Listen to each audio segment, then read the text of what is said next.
আসসালামু আলাইকুম। আশা করি আপনারা সবাই অনেক ভালো আছেন।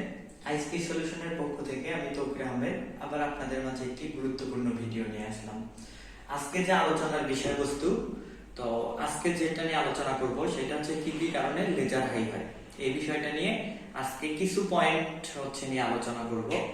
আর এর পরবর্তীতে কি কি কারণে লেজার হাই হয় এই বিষয়ের উপরে আমি একদম ভিডিও টিউটোরিয়াল দিব এবং দেখিয়ে আপনাদেরকে ভিডিও দিব যে কেন লেজারটা হাই হয়েছে এবং কি করলে লেজারটা হাই কমবে।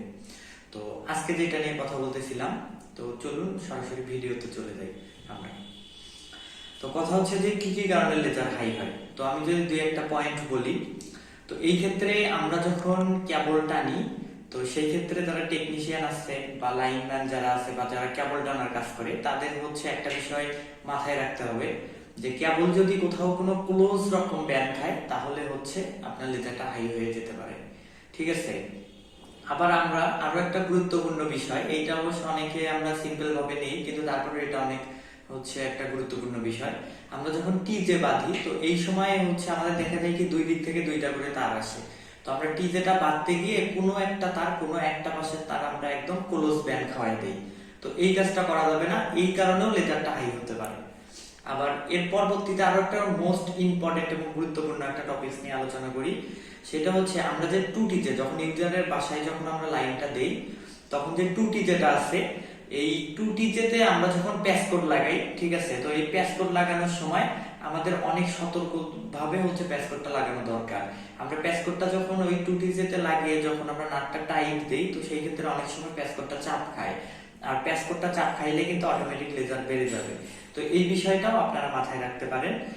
তো এই জন্য আমি সাজেস্ট করি যে আপনারা টিস্যু বা যেটা ইউজ করেন এমন ভাবে এটা লাগাবেন যেন খুব বেশি চাপ না খায় এবং আবার টান দিলে যেন বের না হয়ে আসে।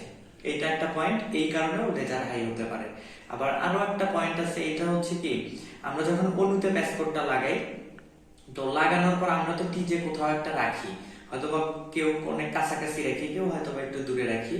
তো লাগানোর পর দেখা যায় কি যে আমাদের ওখানেও একটা অনুতে লাগানোর পরেও একদম প্যাসকোডের যে মাথাটা ওইটার গোড়ায় একটা হালকা একটা ব্যান্ড খায়। অনেকের ক্ষেত্রে আমি দেখছি যে ব্যান্ড খেয়ে যায় একদম অনেক। তো এই ব্যান্ড খাইলেও কিন্তু আপনার লেজারটা হাই হতে পারে। আবার আপনি প্যাসকোডটা যদি কোনো কিছুর সঙ্গে চাপ খেয়ে একদম বেশি চিপকে থাকে চাপ খেয়ে, তাহলেও কিন্তু আপনার লেজারটা হাই হয়ে যাবে। তো আপনারা এই বিষয়গুলো যদি খেয়াল করে আপনারা লাইনগুলো দেন, তাহলে আশা করি লেজার হাই হওয়ার কোনো সম্ভাবনা থাকবে না।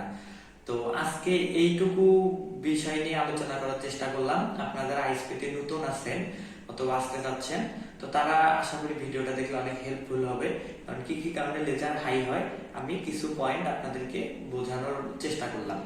তো আশা করি আপনারা বুঝতে পারছেন। আর যদি বুঝতে না পারেন, আরো যদি কোনো কোশ্চেন থাকে আইএসপি রিলেটেড, আপনি কমেন্ট বক্সে কমেন্ট করবেন, আমি উত্তর দেওয়ার চেষ্টা করব। ভালো থাকবেন, সুস্থ থাকবেন, দেখা হবে নেক্সট কোনো ভিডিওতে। আর চ্যানেলটি অবশ্যই সাবস্ক্রাইব করবেন। আসসালামু আলাইকুম।